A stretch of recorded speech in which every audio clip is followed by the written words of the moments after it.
이 그림이 뭔지 먼저 설명을 해야 될 것 같아요.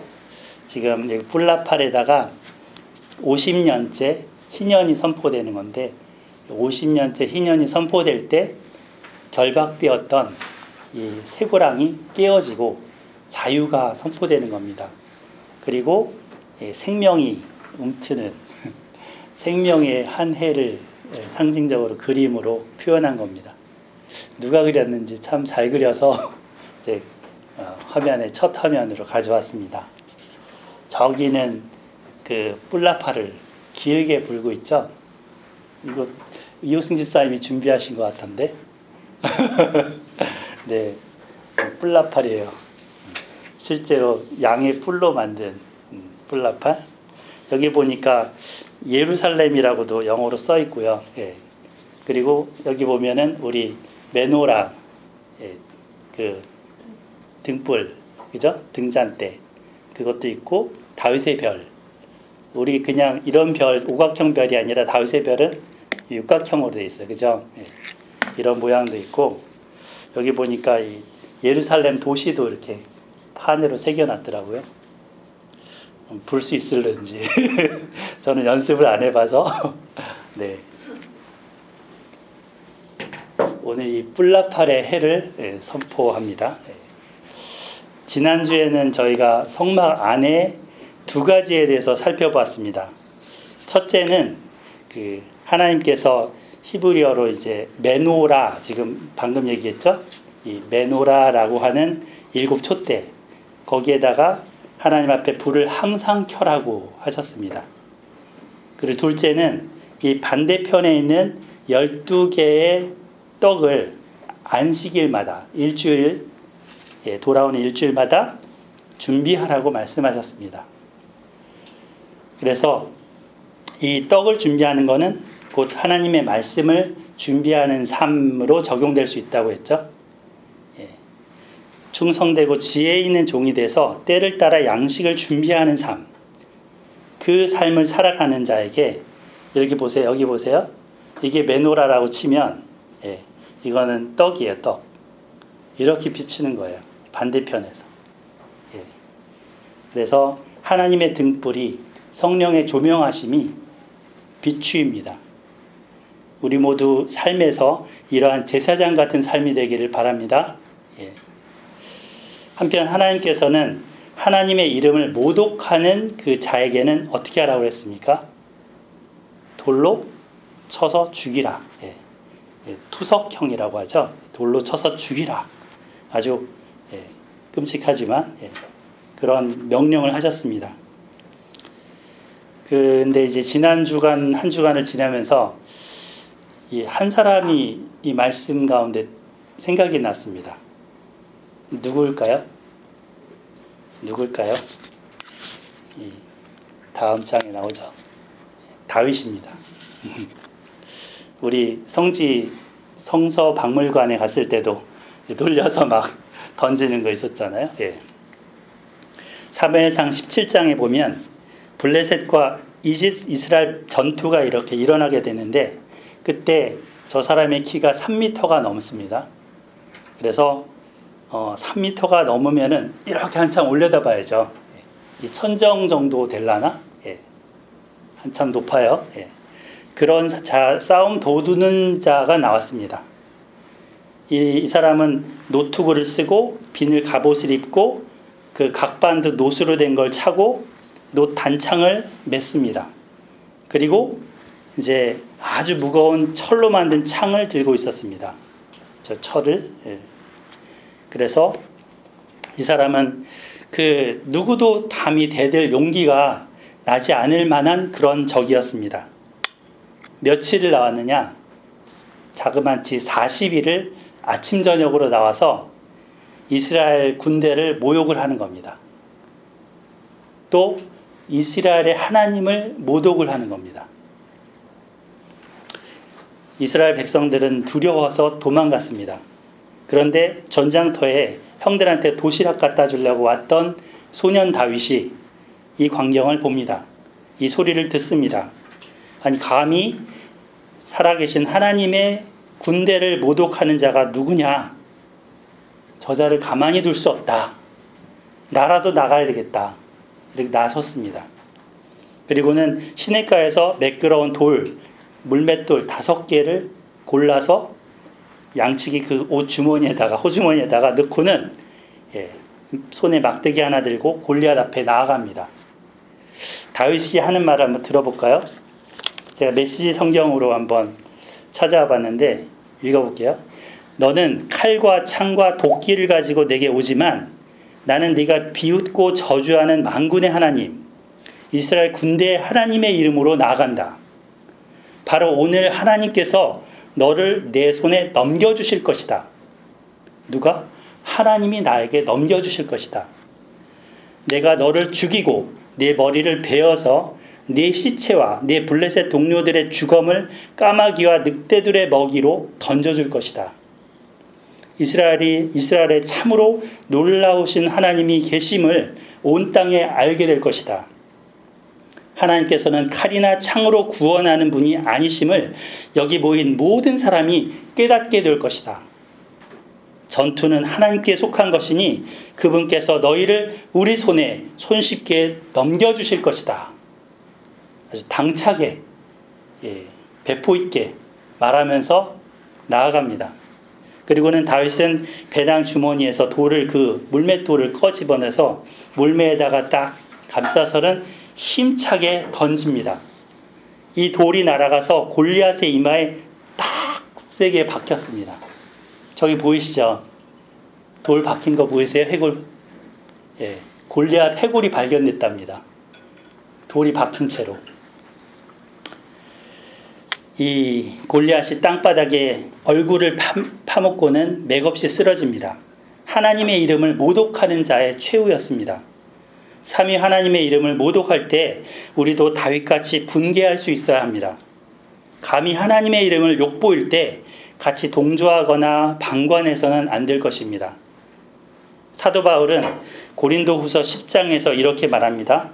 우리의 싸우는 무기는 육신에 속한 것이 아닙니다. 오직 어떠한 진도 무너뜨리는 하나님의 능력입니다. 모든 이론을 무너뜨리며 하나님 아는 것을 대적하여 높아진 것을 다 무너뜨리고 모든 생각을 사로잡아서 예수 그리스도께 복종하게 합니다. 너희의 복종이 온전하게 되면 모든 복종하지 않은 자들을 벌하려고 준비하는 중에 있습니다. 라고 말합니다.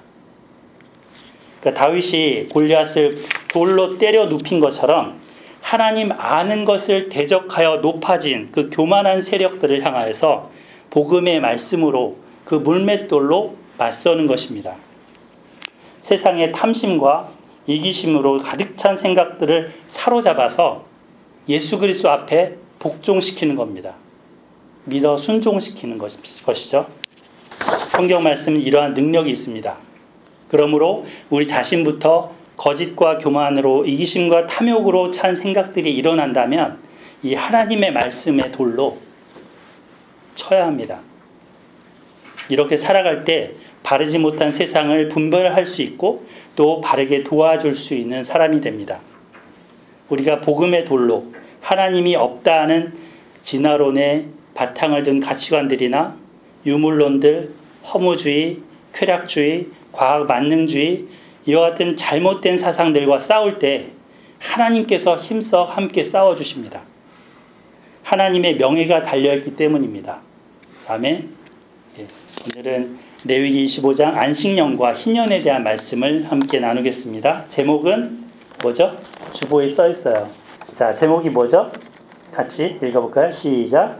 자유를 선포하라. 자유를 선포하라. 그래서 지난 23장에서 이제 봄의 절기와 가을의 절기에 대해 배웠지 않습니까? 7절기. 오늘 이 25장에서는 2가지 절기가 더 추가적으로 나오게 됩니다. 하나는 안식년이고 또 하나는 앞서 말한 희년입니다. 희년. 그 일주일 안에 이렇게 일어나는 안식일처럼 7년이란 기간 동안 안에 안식년을 말씀하십니다. 안식년. 하나님께서 사람을 하나님의 형상과 모양대로 6일 6일째 창조하셨죠. 아담이 천지 창조 때 며칠째 창조됐다고요? 6일째에 창조됐습니다. 예. 그리고 나서 7일째 어떻게 하셨어요? 안식하셨죠. 그럼 아담으로서는 자 바로 지음 받고 나서 세상에 눈 뜨고자마자 뭐예요? 쉬는 날이에요. 일하는 날이 아니고 쉬는 날이에요. 그리고 나서 일합니다. 그죠? 그래서 처음 지음받은 사람이 이렇게 쉼을 먼저 가진 후에 일을 시작했잖아요. 쉼이 먼저고 일이 나중이었습니다. 세상 사람들은 뭐라 그래요? 열심히 일한 당신 떠나라 뭐 이러잖아요. 예. 그러니까 일한 다음에 쉬라 이런 겁니다. 예. 일요일도 월화수목금토일 이래서 월화수목 쉬고 일하고 토일 쉬어라 이런 개념입니다. 근데 성경은 우리에게 쉼, 안식한 이후에 일하라 합니다. 안식, 쉼이라는 것은 뭐냐? 거룩하신 하나님을 닮는 것이라는 거죠. 쉼이 없다면 일할 수 없습니다. 자, 이 핸드폰 있어요. 얘가 충전이 안 되면 돌아가지 않습니다. 그죠? 먼저 꼽아놓고 전기 충전에 쉼의 시간이 필요합니다. 그리고 나서 작동이 됩니다. 주의를 잘 보내야 주중을 올바르게 살아갈 수 있습니다. 그래서 이 안식은 매우 중요합니다. 안식, 쉰다는 것은 그러니까 은혜이면서 명령이면서 하나님을 닮는 거룩한 그 과정이라는 거죠. 거룩한 리듬이라는 거죠. 삶의 리듬. 근데 이 쉬는 게 사람만 해당되지 않습니다. 이 땅도 쉬어야 됩니다. 뭐도 쉬어야 된다고요? 땅. 땅도 쉬어야 됩니다. 그래서 땅도 쉼이 있은 이후에 제대로 일할 수 있습니다. 그래서 땅을 쉬게 하는 게 오늘 이 본문의 안식년입니다. 대체로 안식년이라고 하면 교수님들이 이제 학생들 가르치고 수업 준비하고 논문 쓰고 이렇게 바쁘게 살다가 실년 딱 되면 다 접고 이제 수업도 안 하고 외국 가서 이제 좀 골프도 치고 뭐 좋은 데도 보고 이러면서 보내다 오는 거 이렇게 생각하죠. 안식년. 예. 저도 그런 거 갖고 싶은데. 네. 근데 성경의 안식년은 사람이 쉬라고 하는 게 아닙니다. 예. 성경의 안식년, 이 제도는 땅이 쉬라고 한 것입니다. 안식년에 관한 말씀은 자, 1절부터 7절까지입니다. 살펴보도록 하겠습니다. 25장 1절. 여호와께서 시내산에서 모세에게 말씀하여 이르시되. 자, 이 어디서 말씀하셨다고요? 시내산. 예.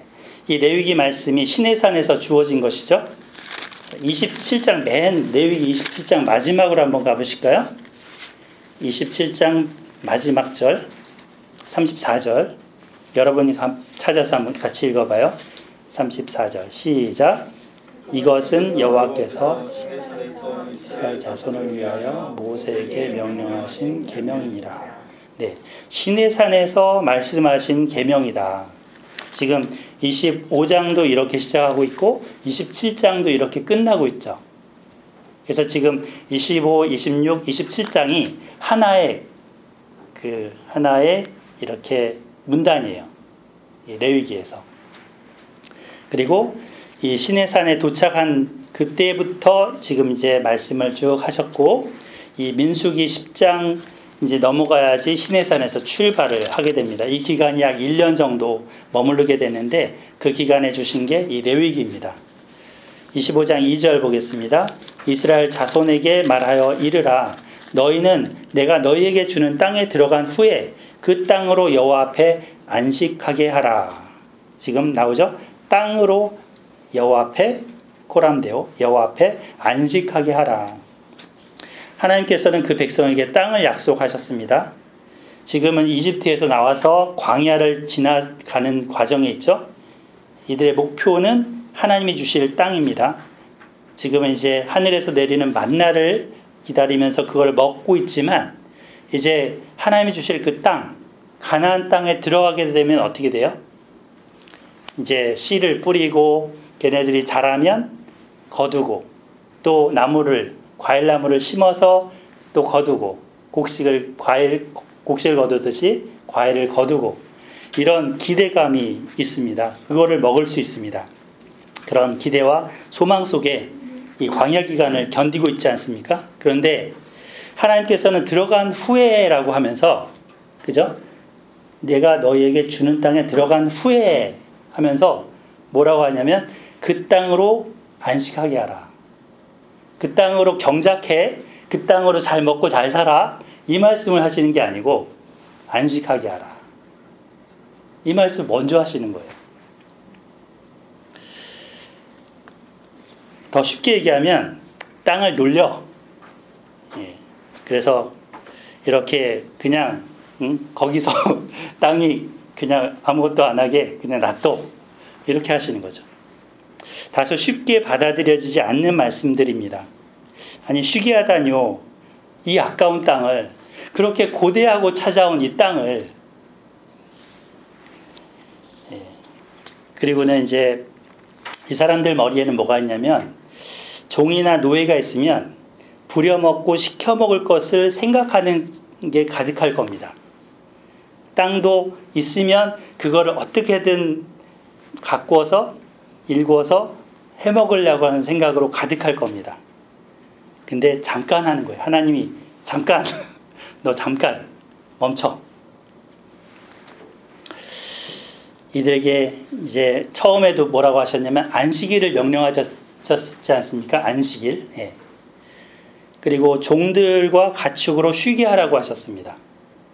그러니까 그 너희가 이집트에서 종됐던 것을 생각해 보라고 하시면서 뭔가 착취하고 부려먹는 것에 눈이 벌겋게 되지 말고 일주일의 하루는 그들로 쉬게 하라고 명령하셨습니다.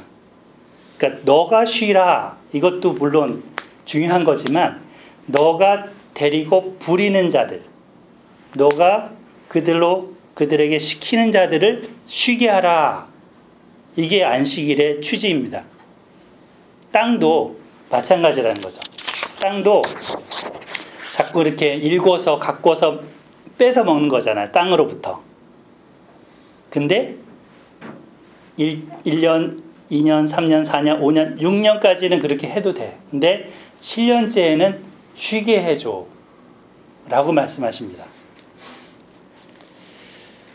이 뭔가 경작에서 산물을 내는 것에만 목표를 두지 말라고 하십니다. 텀을 주라. 간격을 두라. 7년에 한 번은 땅으로 하여금 쉴 틈을 주라. 텀과 틈, 약간 비슷한 말이네요. 텀도 주고 틈도 주라. 땅은 쉬지 못해서 신음하고 있다는 겁니다. 로마서 8장 22절에 보면 피조물이 다 이제까지 함께 탄식하며 함께 고통하는 것을 겪는 것을 우리가 아느니라 라고 바울은 얘기합니다.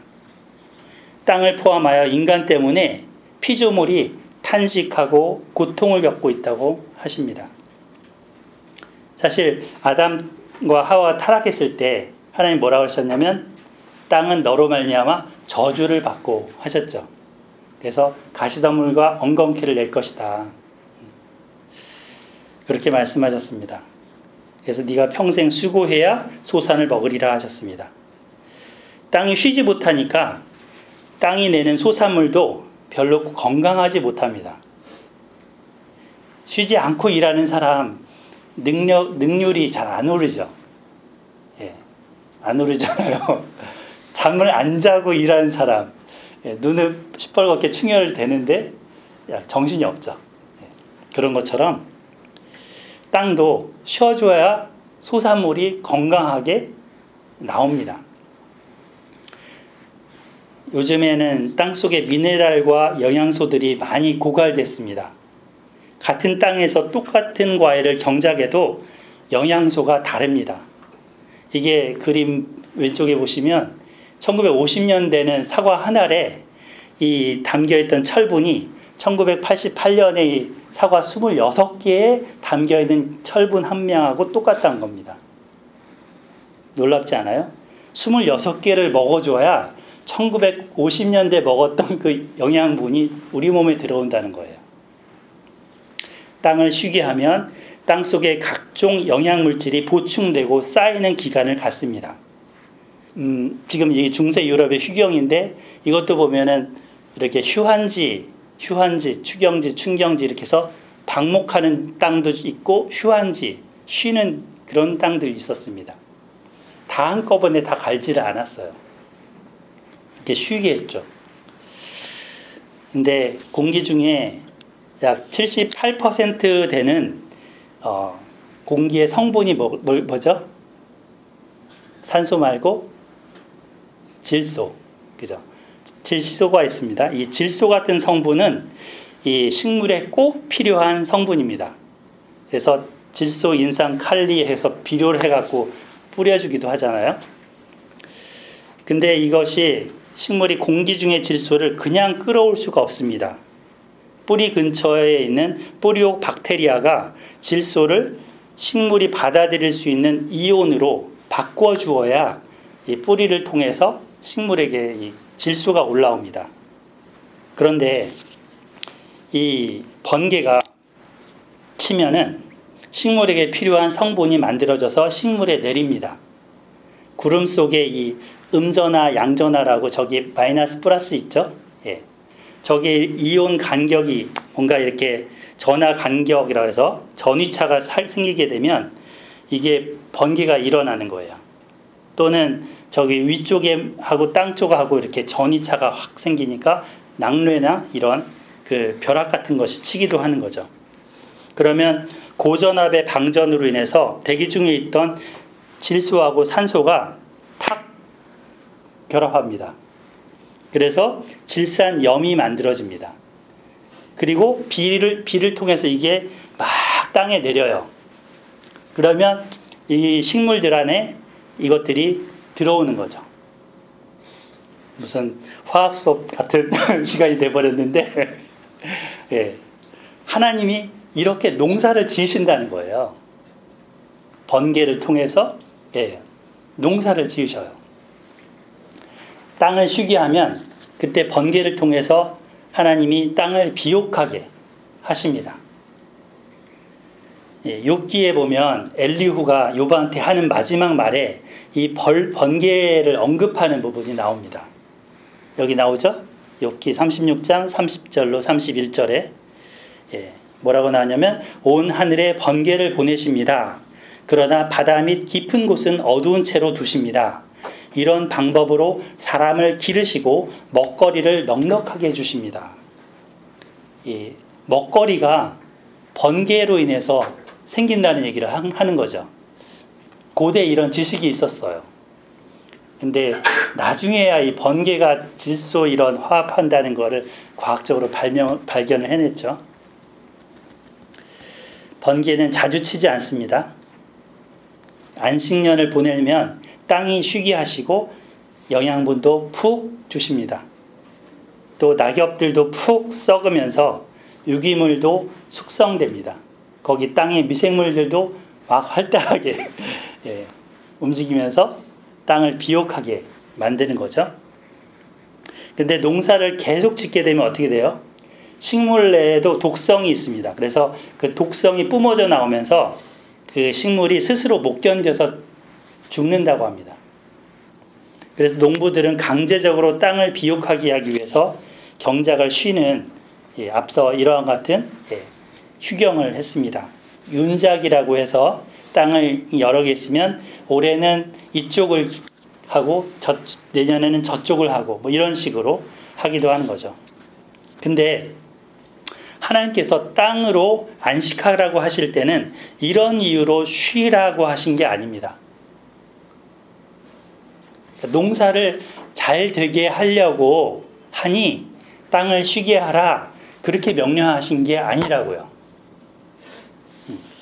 자, 출애굽기 보면 하나님이 이런 말씀을 하셔요.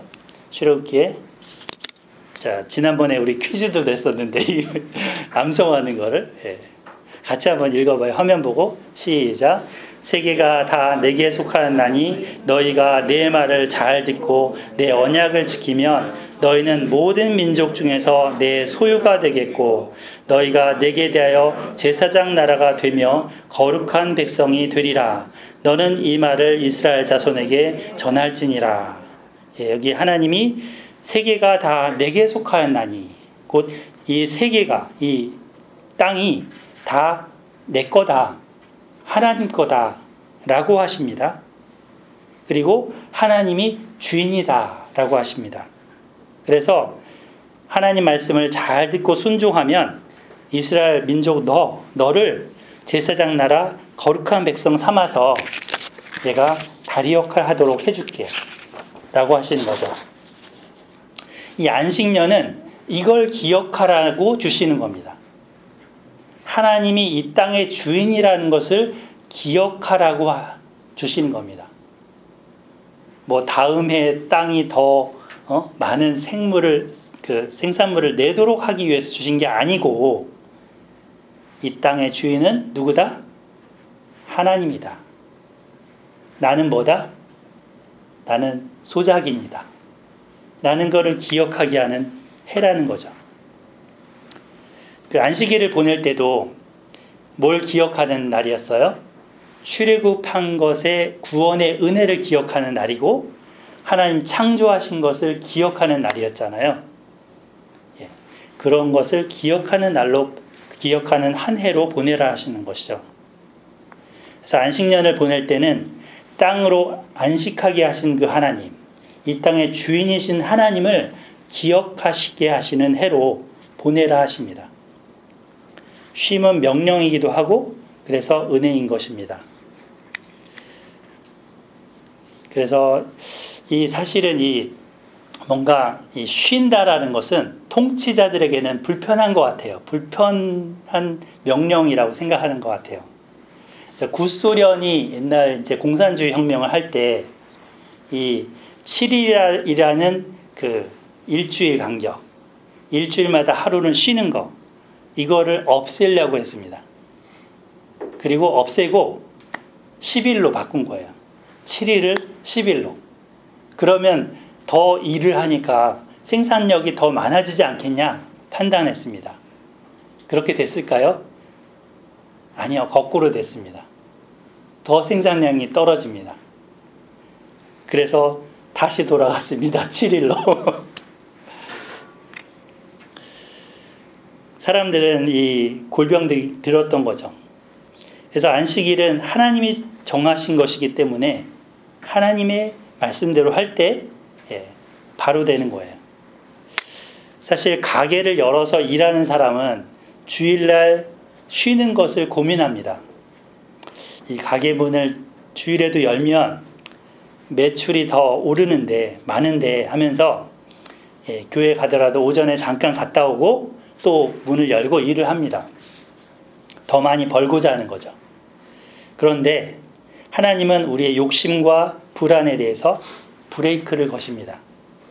내 생각과 내 계산을 믿지 말고 하나님의 약속을 믿고 살라고 하십니다. 입에 들어가는 그 먹는 것은 내 능력에 따라서, 노동에 따라서, 힘에 따라서 하는 것일 수도 있죠. 그런데 근본적으로 하나님이 주시는 거다라는 것을 믿어야 합니다. 일할 수 있는 것도 은혜지만 쉬는 것도 그래서 더더욱 하나님의 은혜이면서 명령입니다.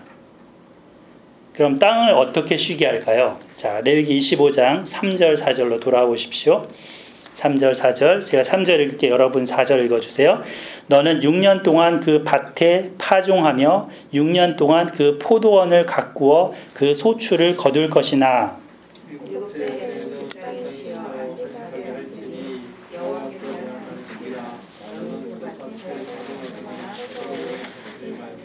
네, 이 밭에 씨를 6년간은 뿌리면서 거둡니다. 포도도 심어서 포도 열매를 걷죠. 그 포도 농사하는 걸 한번 가서 본 적이 있어요. 근데 포도의 열매들이 많이 맺히면 좋을 것 같죠? 아니에요. 딱 두 송이만 한 가지에서 나도록 전정을 해줍니다. 그래서 딱 두 개의 송이만 나야지 여러 송이를 다 넣으면 이것도 저것도 안 된다고 합니다. 그래서 가지치는 게 포도 농사에서는 제일 해야 될 일입니다.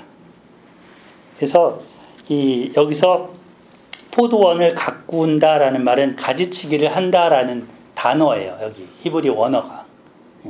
그렇게 하면서 소출을 거둘 것이지만 일곱째 해는 쉬게 하라, 안식하게 하라 하십니다. 그래서 방치하고 씨 뿌리지도 말고 포도원도 놔둬야 됩니다.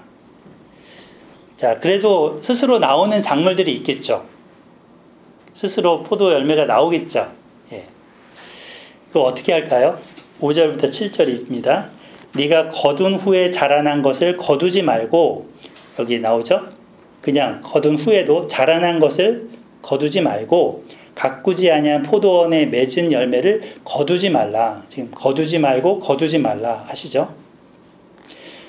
이는 땅이 안식년임이라. 6절 안식년의 소출은 너희가 먹을 것이니 너와 네 남종과 네 여종과 네 품꾼과 너와 함께 거류하는 자들과 네 가축과 네 땅에 있는 들짐승이 다 그 소출로 먹을 것을 삼을지니라. 지금 약 7부류가 나오죠. 너를 포함해서 7부류, 이 부류의 사람들이 다 같이 나눠 먹으라 하십니다. 심지어 여기에는 들짐승도 포함되어 있습니다. 그래서 그동안은 경작했던 사람이 이 땅은 내 거니까 하면서 거기서 나온 거는 자기 혼자 다 거두고 남으면 창고에 다 재워놓고 이렇게 했었다면 지금 이 안식년 때에는 어떻게 하라는 거예요? 남종, 여종, 품꾼 할 것 없이 주위에 사는 가난한 이웃에게도 그 몫을 돌려라 하십니다. 이게 안식년입니다. 이렇게 쉬는 거는 이 에덴에서처럼 삶의 리듬을 회복하는 겁니다. 안식하는 그 자체가 일상의 거룩을 찾고 복을 누리는 길입니다. 뭐라고요? 일상의 거룩 그리고 복을 누리는 길이다. 안식년 이해에는 농사를 안 지으니까 농부들한테도 어떻게 했어요? 시간이 많아지죠. 아무래도 여가 시간도 생기고 그래서 이 해에는 나눔의 해고 또 스스로도 재충전하는 해입니다. 성경에 이 안식년을 기독교에서는 그대로 지키고 있지는 않습니다. 간혹 목사님들이 아까 교수님 얘기했는데 그 교회 목사님들도 안식년이라고 해서 이제 그 교수님들처럼 한 해나 반년을 쉬는 경우들이 있긴 합니다. 하지만 모든 분들이 그런 건 아니죠. 예. 여하튼 이 안식년을 보낸다는 것은 자기가 재충전하는 그런 시간이라기보다는 이 본문에 따르면 뭐예요? 땅을 쉬게 하는 기간인 것입니다. 재충전은 부가적으로 따라온 거죠. 그래서 자기가 누군가를 부리고 시키고 있었다면 그로 인하여 그를 쉬게 하는 것입니다. 그 안식년을 쉬게 하면 땅도 쉬지만 누가 쉬는 거예요? 종도 쉬죠. 집에 종들도 쉬잖아요. 할 일이 없어진 거죠. 네. 그래서 이렇게 쉼을 주시는 하나님 얼마나 하나님 마음이 어때요? 예. 참 되게 은혜로운데요. 예. 근데 이스라엘 백성들이 이 레위기 말씀대로 7년에 한 번씩 땅을 쉬게 했을까요? 아이러니컬하게도 이스라엘 백성들이 바벨론에 끌려갈 때에야 비로소 땅이 안식을 누렸다라는 말씀이 나옵니다. 여기 나오죠? 역대하 36장 21절. 이에 토지가 황폐하여 땅이 안식년을 누림같이 안식하여 70년을 지냈으니 여호와께서 예레미야의 입으로 하신 말씀이 이루어졌더라. 그 땅을 착취하고 그 땅에서 포악과 강포와 악독을 행하던 사람들이 다 빠져나간 거예요. 그러니까 땅이 휴, 이제 살만하네. 이제 좀 다리 뻗고 편히 쉬겠네. 한 것입니다. 그래서 성경학자들은 이 바벨론 70년이란 기간은 이 하나님이 모세를 통하여서 명령하셨던 이 7년 안식년을 안 지킨 해부터 계산을 차곡차곡 누적했다가 폭에서 쉬게 하신 것이다. 이런 말을 합니다. 자, 레위기 26장 34절 한번 찾아보실까요? 이 레위기 26장 34절.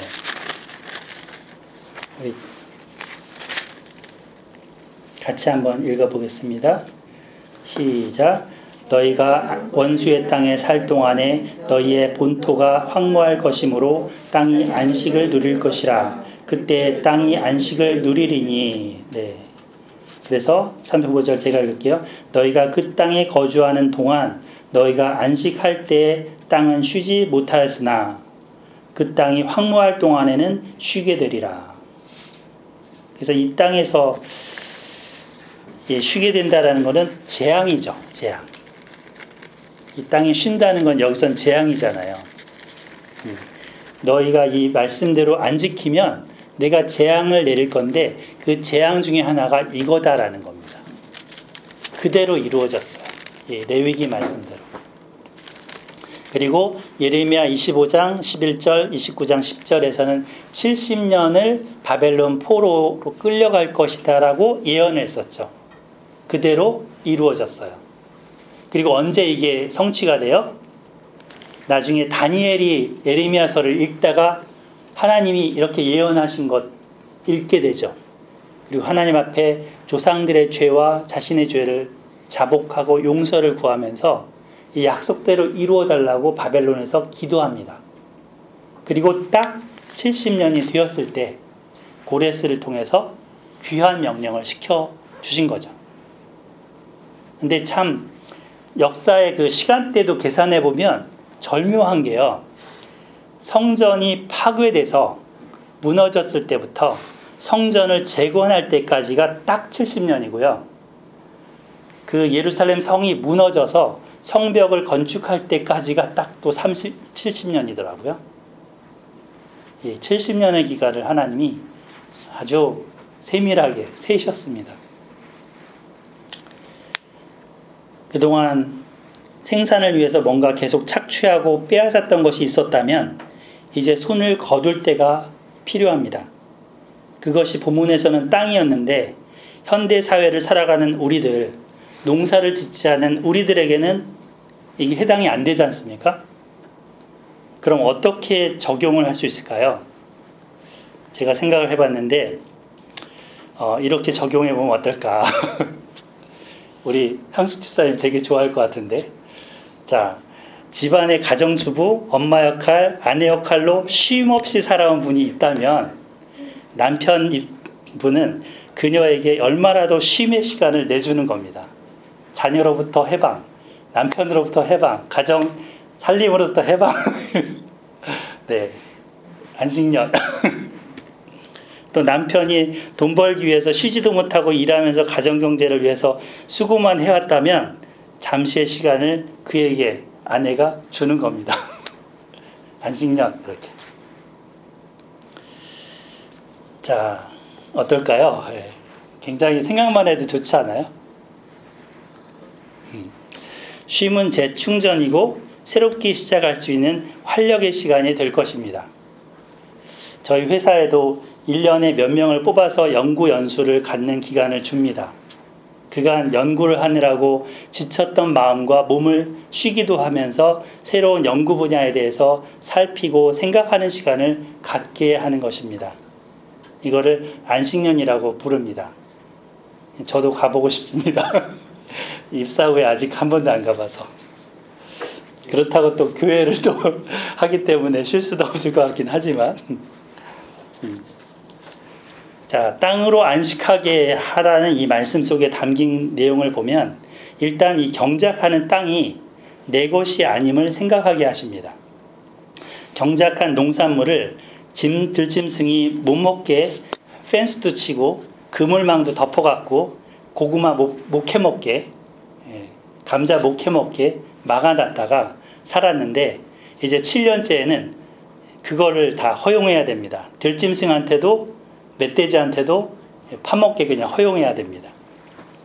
그래서 들짐승도 먹을 수 있게 했다는 거는 생태적인 그런 마인드를 갖게 하십니다. 주변에 못 먹었던 이들에게도 먹도록 함으로써 나눔의 정신을 갖도록 하십니다. 안식년이라고 내가 쉬어야 된다고 주장할 게 아니라 함께 먹고 나누는 그 마음을 가져야 된다는 것을 배울 수 있습니다. 자, 이제 7년마다 돌아오는 안식년이 7번이 되면 뭡니까? 7번.